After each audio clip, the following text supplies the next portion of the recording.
Bienvenue. Aujourd'hui, on va décortiquer ensemble l'organisation judiciaire sénégalaise. L'idée, c'est de comprendre qui fait quoi et comment les différents tribunaux s'organisent pour que la loi soit respectée. C'est parti.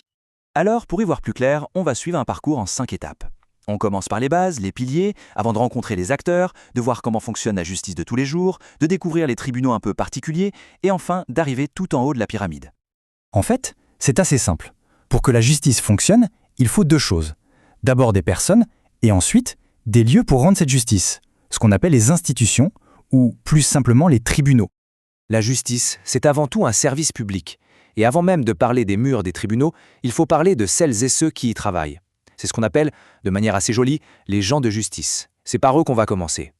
Et ces fameux gens de justice, eh bien, ils se répartissent en deux grandes familles, si on veut. Chacune a un rôle bien précis et elles sont complémentaires. D'un côté, on a les magistrats. Eux, ce sont vraiment le cœur du système. Ce sont eux qui prennent les décisions. Et de l'autre, les auxiliaires de justice. Pensez aux greffiers, aux avocats, aux huissiers. Sans eux, la machine judiciaire serait complètement grippée. Ils sont absolument essentiels. Alors là, attention, c'est une distinction qui est capitale. Chez les magistrats eux-mêmes, il y a deux fonctions. D'abord, les juges. On les appelle la magistrature assise parce qu'ils restent assis pour rendre leurs décisions. Leur rôle, trancher un conflit de manière totalement indépendante, et pour garantir ça, ils sont inamovibles.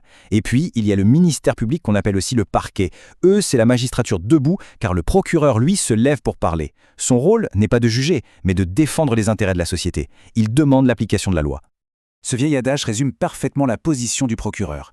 La plume est serve, ça veut dire qu'il doit suivre par écrit les instructions de sa hiérarchie.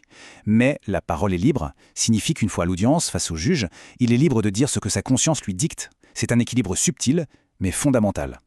Chaque magistrat, au début de sa carrière, prête ce serment. Et ce ne sont pas que des mots. C'est vraiment la promesse sur laquelle repose toute la confiance que l'on peut avoir dans le système judiciaire. Bien, maintenant qu'on a vu qui sont les acteurs, voyons un peu où est-ce qu'ils travaillent. On va commencer par les tribunaux que l'on côtoie le plus souvent, ceux qui s'occupent des affaires de tous les jours.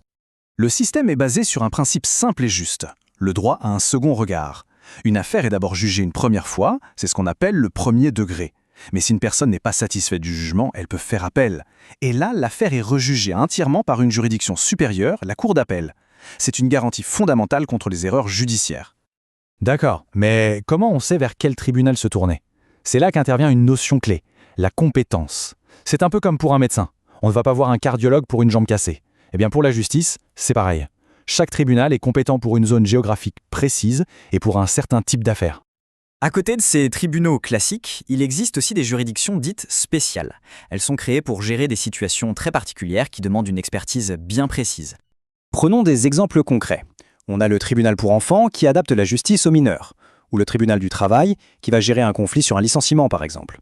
On a aussi la justice militaire pour les infractions commises dans le cadre de l'armée, et tout en haut, un tribunal très rare, la Haute Cour de justice, qui est la seule à pouvoir juger le président de la République pour haute trahison. On arrive maintenant au sommet de la pyramide. Ici, on trouve trois institutions suprêmes. Leur rôle, agir comme les gardiens de tout le système judiciaire. D'abord, la Cour suprême. Alors attention, son rôle est souvent mal compris. La Cour suprême ne rejuge pas l'affaire une troisième fois. Elle ne se demande pas si la personne est coupable ou innocente, non. Elle est ce qu'on appelle un juge du droit. Sa seule et unique question, c'est est-ce que la loi a été correctement appliquée par les juges précédents? C'est tout. Elle garantit que la règle du jeu est la même pour tout le monde. Ensuite, le Conseil constitutionnel. Lui, c'est le gardien de la norme suprême, de notre règle du jeu fondamentale, la Constitution. Son travail, c'est de vérifier que les lois votées par les députés respectent bien cette Constitution. Si ce n'est pas le cas, la loi est tout simplement annulée. Et enfin, le troisième gardien, la Cour des comptes. On pourrait dire que c'est le gardien de notre portefeuille collectif. Son rôle est de vérifier comment l'argent public, donc nos impôts, est utilisé par l'État. Elle s'assure qu'il n'y a pas de gaspillage ou de mauvaise gestion. C'est un contrôle démocratique essentiel. Alors, si on devait résumer tout ça en 3 points clés, que faudrait-il retenir? Premièrement, les acteurs. La justice est une affaire d'humains, avec les magistrats qui décident et les auxiliaires qui aident la machine à tourner. Deuxièmement, la hiérarchie. On a un double niveau de jugement pour plus de sécurité. Et troisièmement, les gardiens. Tout en haut, 3 institutions veillent au grain pour protéger la loi, la Constitution et l'argent public. Toute cette belle architecture, toute cette mécanique complexe, elle a un seul but, garantir à chacun une justice impartiale et équitable. Mais ça nous amène à une question finale. Entre cette théorie et la réalité du terrain, comment est-ce que tout ça se traduit concrètement dans la vie de tous les jours ?